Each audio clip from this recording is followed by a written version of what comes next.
Right mga boss, magandang umaga sa lahat. So ngayon mga boss, nandito kami ngayon sa Taytay Rizal sa Highway 2000. So may kinatay kaming excavator dito, Sumitomo SH120 lang pala mga boss.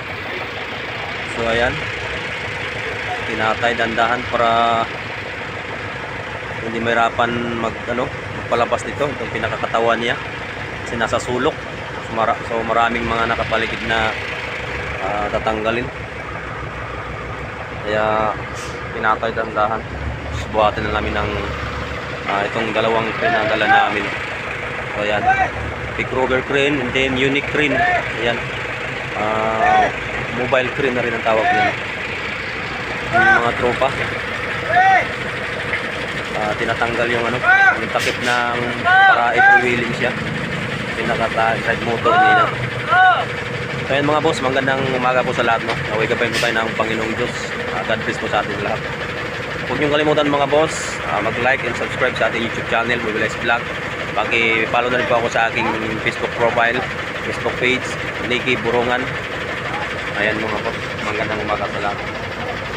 Ayan. So maganda dito mga boss sa Highway 2000. Maraming puno dito, malamig. Ayan. So ayan ang mga boss, no.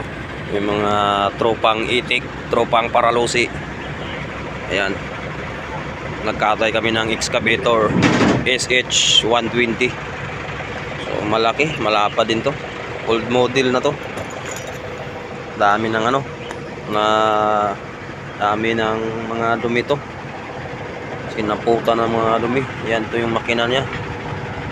So natanggalan namin yung counterweight. Ayun, sobrang bigat yung counterweight na yan. Sabi, sobrang bigat. So dalawang crane ang dala namin dito ngayon, pick rover crane, then unique crane, mobile. Ayan, ito yung 10-wheeler self-loading.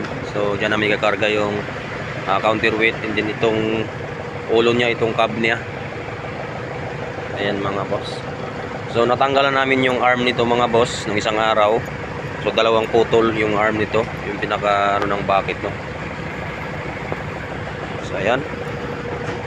So update lang mga boss. Huwag yung kalimutan mga boss ay i-like and subscribe yung ating YouTube channel, no.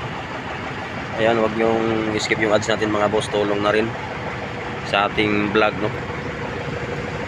So baba tayo mga boss, no, dahil pakita natin tong kabuang bako o excavator. Ayan, dito yung counterweight niya eh. Baba tayo mga boss. Pops. So ito yung mga boss, dito nakalagay yung counterweight. Ayan, sa likod na to, ito yung makina niya. Ayan, dito nakapatong yung counterweight, no.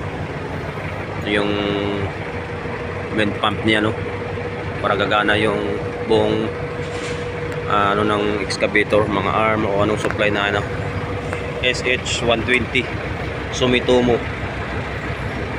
So ayan, ayan si Chip nagre-rails. Ito yung mga tropa natin. So ayan mga bossing, magandang umaga. Ano yung tinatanggal nyo dyan, bossing? Bolt lang sir. Bolt lang. So wala bang gintong dyan? Gintong pagkabuhay? Ano sir? Excavator na kinatay, ikarga na namin sa trailer. Ayan.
So ayan na mga boss, nakarga na rin sa wakas itong kinatay na excavator, nakarga na rin sa trailer. So ayan, success. So walang nangyaring failure or accident, no? So nagpapasalamat tayo sa Panginoong Diyos. Ayan. And then yun, dalawang crane kami, itong unique crane. Ayan, parang mobile crane na rin, no?